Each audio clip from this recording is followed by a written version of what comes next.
پیار کرنے سے محبت مضبوط ہوتی ہے، نعمت خرچ کرنے سے ہمیشہ قائم رہتی ہے، اور سخت تکالیف برداشت کرنے سے بڑے درجے ملتے ہیں اور دائمی راحت حاصل ہوتی ہے۔ اگر آپ پہاڑ کی چوٹی پر اگا ہوا صنوبر کا ایک درخت نہیں بن سکتے تو نہ صحیح، لیکن آپ راستے کے کنارے پر اگی ہوئی ایک جھاڑی تو بن سکتے ہیں۔ اپنا وجود ہر حال میں قائم رکھیں۔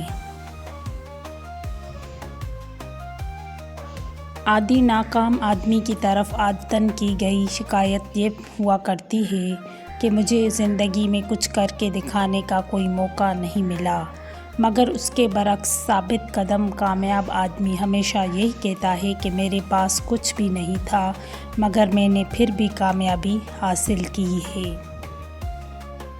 خاموشی ایک ایسا طاقتور ہتھیار ہے جس کا استعمال ہم میں سے محض چند خواتین و حضرات ہی جانتے ہیں۔ خاموشی نیند کی مانند ہے، جس طرح نیند آپ کو تر و تازہ کرتی ہے، بالکل اسی طرح خاموشی آپ کی دانش مندی کو تر و تازہ کرتی ہے۔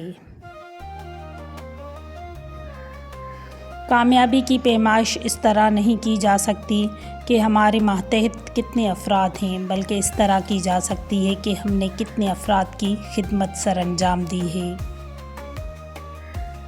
اس دنیا میں کوئی گروپ آخری نہیں، ہر گروپ کے لیے ایک نیا طلوع مقدر ہے، بشرط یہ کہ آدمی اپنی شام کو واپس صبح میں تبدیل کرنے کا حوصلہ رکھتا ہو۔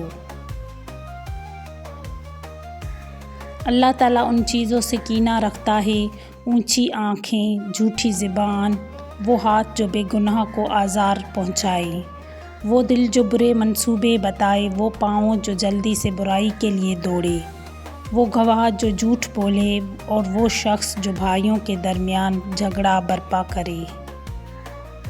انسان فیصلہ ایک لمحے میں کرتا ہے اور پھر اس فیصلے کا نتیجہ ساری عمر ساتھ رہتا ہے۔ آج کا انسان وقت کے وسیع لامحدود سمندر میں ایک جزیرے کی طرح تنہا ہے۔ ماضی کی یاد انسان کے وجود کو جلد کی طرح ڈھانپ لیتی ہے اور پھر وہ کچھ بھولنے کا خیال بھی بھول جاتا ہے۔ جو حادثہ ایک دفعہ گزر جائے وہ یاد بن کے بار بار گزرتا رہتا ہے۔ مروت اور مردانگی سے بڑھ کر کوئی چیز زیادہ بھاری اور وزنی نہیں، اور جواں مردی سے بڑھ کر انسان کے لیے کوئی چیز زیادہ باعث زینت نہیں ہوتی۔ اگر آپ نے اپنے دوست کے ساتھ کوئی بھلائی کی ہے تو اس کا ذکر نہ کریں، اسے بھول جائیں۔ جس نیکی کا پرچار کیا جائے وہ نیکی کوئی اہمیت نہیں رکھتی۔ قبروں کی جگہ آبادی کے قریب ہے، لیکن ان میں رہنے والے بہت دور چلے جانے والے مسافر ہیں۔ دنیا والے خود دنیا کے لیے نشانہ ہیں، ان پر دنیا اپنے تیر چلاتی ہے۔ اللہ تعالیٰ ہماری نیت اور محبت کو دیکھتا ہے، جس کو اس سے سچی محبت ہوتی ہے اسے خوب نوازتا ہے، اور اتنا نوازتا ہے کہ اپنی رحمت و کرم کی جھولی میں لے لیتا ہے۔ مصائب اور حادثے زندگی میں آتے رہیں گے، ان سے اس طرح بے نیاز ہو جاؤ جس طرح سمندر اس بات کی پرواہ نہیں کرتا کہ اس میں کتنے کنکر پھینکے جا رہے ہیں۔ جو چیز مقدر میں ہے وہ ضرور ملے گی، لالچ اور بے صبری کا کچھ فائدہ نہیں ہوتا۔ مسلمانوں کے مابین تفرق پیدا نہ کرو، اس سے اللہ تعالیٰ کی ناراضگی حاصل ہوتی ہے۔ کیا آپ اللہ کو یاد کر کے روتے ہیں کہ اس کی یاد کا ایک غم ہے جو آپ رو کر اس غم سے نجات حاصل کرنا چاہتے ہیں؟ اگر حقیقت یہی ہے تو آپ کا یہ عمل درست نہیں۔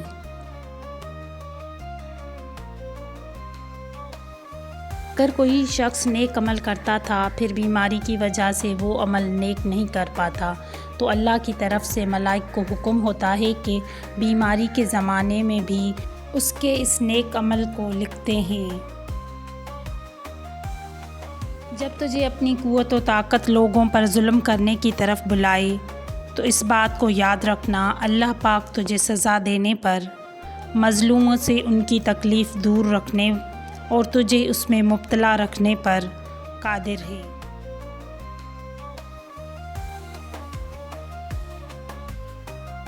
لوگوں کی شوق کی اور پیش قدمی بھی ہے اور بیکاری پیچھے ہٹنا بھی ہے، بس جب وہ شوق اور پیش قدمی کی حالت میں ہو تو انہیں غنیمت سمجھو اور ان کی بیکاری پیچھے ہٹنے کے وقت انہیں چھوڑ دو۔ جب تو کوئی بات بیان کرے تو سچی سچی بیان کر، اور جب تو کسی غلام کا مالک ہو تو اس کی جان آزاد کر، اور جب تجھے رزق ملے تو اسے اللہ کی راہ میں اہل حقوق پر خرچ کر۔ بلا ایمان و یقین کامل منزل مراد ہاتھ نہیں آتی، اور ہمت راہی میں دم توڑ دیتی ہے۔ حرص اور لالچ ابلیس کا وہ حربہ ہے جس سے وہ اللہ والوں کا شکار کرتا ہے۔ بے شک ادنا ریاکاری بھی شرک ہے، بلاشا تھوڑی سی خیانت بھی بہت بڑا گناہ ہے۔